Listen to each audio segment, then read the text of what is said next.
ॐ श्री सांब शिवाय नमः। अथ द्वादशोऽध्यायः। 12वां अध्याय। हिमवान का पार्वती को शिव की सेवा में रखने के लिए उनसे आज्ञा मांगना। शिव द्वारा कारण बताते हुए इस प्रस्ताव को अस्वीकार कर देना। ब्रह्मा जी बोले, हे नारद।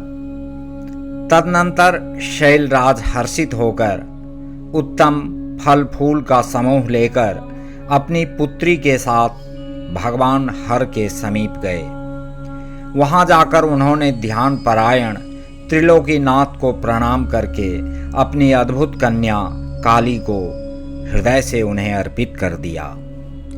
सब फल फूल आदि उनके सामने रखकर और पुत्री को आगे करके वे शैलराज शंभु से यह कहने लगे। हिमगिरि बोले, हे भगवान, मेरी पुत्री आप चंद्रशेखर की सेवा करने के लिए बड़ी उत्सुक है, अतः आपकी आराधना की इच्छा से मैं इसको लाया हूँ। यह अपनी 2 सखियों के साथ सदा आप शंकर की ही सेवा करेगी। हे नाथ, यदि आपका मुझ पर अनुग्रह है तो इसे सेवा के लिए आज्ञा दीजिए। ब्रह्मा जी बोले, तब शंकर ने यौवन की प्रथमावस्था में वर्तमान पूर्ण चंद्रमा के समान मुख वाली, विकसित नील कमल के पत्र के समान आभा वाली, समस्त लीलाओं की स्थान रूप सुंदर वेश से सुसज्जित, शंख के समान ग्रीवा वाली, विशाल नेत्रों वाली, सुंदर कर्ण युगल से शोभित, मृणाल के समान चिकनी एवं लंबी 2 भुजाओं से मनोहर प्रतीत होने वाली, पतले कटी प्रदेश वाली, त्रिवली युक्त मध्य भाग वाली, स्थल पद्म के समान चरण युगल से सुशोभित, अपने दर्शन से ध्यान रूपी पिंजड़े में बंद मुनियों के मन को भी विचलित करने में समर्थ और स्त्रियों में सर्वश्रेष्ठ उस कन्या को देखा। ध्यानियों के भी मन का हरण करने वाली, विग्रह से तंत्र मंत्रों को बढ़ाने वाली तथा काम रूपिणी वैसी उस कन्या को देखकर उन महायोगी ने शीघ्र दोनों नेत्र बंद कर लिए और वे अपने उत्तम परम तत्वमय 3 गुणों से परे तथा अविनाशी स्वरूप का ध्यान करने लगे। उस समय सर्वेश्वर सर्वव्यापी तप करते हुए बंद नेत्रों वाले, चंद्रकला रूप आभूषण वाले, जटा धारण करने वाले, वेदांत के द्वारा जानने योग्य तथा उत्तम आसन में स्थित शिव को देखकर महात्मा हिमालय ने उन्हें प्रणाम किया। वे पुनः संशय में पड़ गए। इसके बाद वाक्य वेत्ताओं में श्रेष्ठ गिरीश्वर जगत के एकमात्र बंधु शंकर से यह वचन कहने लगे। हिमालय बोले, हे देवदेव, हे महादेव, हे करुणाकर, हे शंकर, हे विभो, आंखें खोलकर मुझ शरणागत को देखिए। हे शिव, हे सर्व, हे महेशान, हे जगत को आनंद प्रदान करने वाले प्रभो, हे महादेव, मैं संपूर्ण आपत्तियों को दूर करने वाले आपको प्रणाम करता हूँ। हे देवेश, वेद और शास्त्र भी आपको पूर्ण रूप से नहीं जानते हैं, क्योंकि आपकी महिमा वाणी तथा मन के मार्ग से भी सर्वथा परे है। सभी श्रुतियां भी आपकी महिमा का पार न पा सकने के कारण चकित होकर नैति नैति कहते हुए सदा आपका वर्णन करती हैं। फिर दूसरों की क्या बात कही जाए। बहुत से भक्त ही भक्ति के द्वारा आपकी कृपा प्राप्त करके उसे जान सकते हैं, क्योंकि आपकी शरण में आए हुए भक्तों को कहीं भी भ्रम आदि नहीं होता। अब आप दया करके इस समय मुझ अपने दास का निवेदन सुने। हे देव, हे तात, मैं आपकी आज्ञा से दीन होकर उसका वर्णन कर रहा हूँ। हे महादेव, हे शंकर, मैं आपकी कृपा से भाग्यशाली हो गया हूँ। हे नाथ, मुझे अपना दास समझकर मुझ पर कृपा करें, आपको नमस्कार है।